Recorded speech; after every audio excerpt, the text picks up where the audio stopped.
integridade é falar de algo que é inteiro, algo que é uno, que é total, que não foi violado, aquilo que está completamente original. Então, nesse sentido, quando nós falamos de uma pessoa íntegra, é aquela pessoa que permanece a mesma, que ela não viola os seus princípios, ela não viola as suas crenças, porque ela age sempre de acordo com aquilo que ela crê, com aquilo que ela pensa. Vamos pensar o seguinte: o que você faria se tivesse convicção absoluta de que não seria descoberto?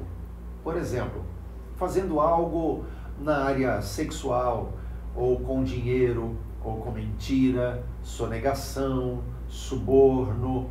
O que você faria se soubesse que não seria descoberto? Uma experiência que eu vivi alguns anos atrás, eu estava dirigindo o carro e eu fiz algo que não devia ter feito. Eu tinha trocado de carro e por isso o meu documento estava no despachante fazendo a transferência. E mesmo assim eu peguei o carro sem ainda estar com o documento definitivo no meu nome e comecei a andar com ele. E aí fui parado num comando da Polícia Militar. Quando o soldado ele veio, me abordou, ele olhou o documento, ele viu que estava vencido, que não era meu e que eu precisava estar com o documento em ordem para poder estar dirigindo. Então, nesse caso, ele me parou e ele queria me multar e eu disse: olha, o senhor tem toda a razão, eu de fato não podia estar dirigindo com o carro nesse momento e o senhor pode me multar, e, enfim. Naquele momento, o primeiro impulso seria eu dizer para ele: olha, tem essa desculpa, aquela desculpa, e tentar me livrar de uma multa. Mas no meu coração eu sabia que se eu queria ser íntegro para com o meu Deus, eu tinha que aceitar o fato de que eu estava fazendo algo errado e que eu merecia a punição, eu merecia o resultado daquela atitude errada. Vamos pensar num personagem bíblico. Daniel, por exemplo, quando ele é levado junto com outros para a Babilônia, ele começa a ser preparado para ser alguém de liderança, né, que tivesse mais acesso ao rei. E então a ele é oferecido os manjares do rei, né, muitas coisas que outros do povo não tinham acesso. E o que acontece é que Daniel ele rejeita os manjares do rei. Ele prefere se guardar e se alimentar com aquilo que ele considerava que era o correto. Mas isso não fica só nisso.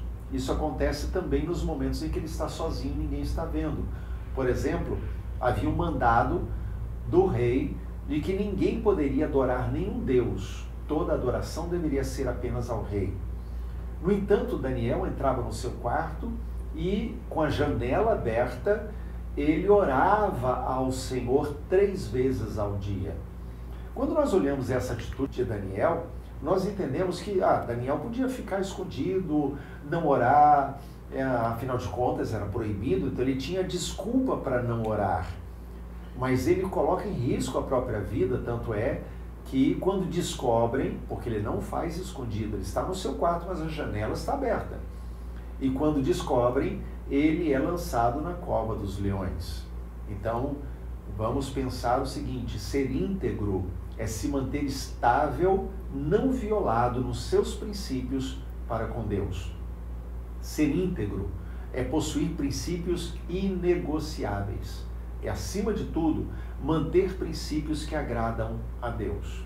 E aí a gente pode aplicar isso em várias áreas. Por exemplo, a integridade no trabalho. Então, eu já ouvi alguns empresários falando: eu não contrato crente, eu não contrato evangélico. Por quê? Por causa do testemunho dentro da empresa. Então, é muito sério isso. Lembre-se de José. José, ele é levado cativo para o Egito, ele se torna um mordomo de Faraó. Na verdade, ele não chega como mordomo.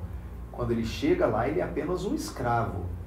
Mas a Bíblia diz que a mão de Deus era com ele e José se tornou íntegro dentro da casa do Potifar, a ponto de, quando a mulher de Potifar tenta seduzir José, ele foge.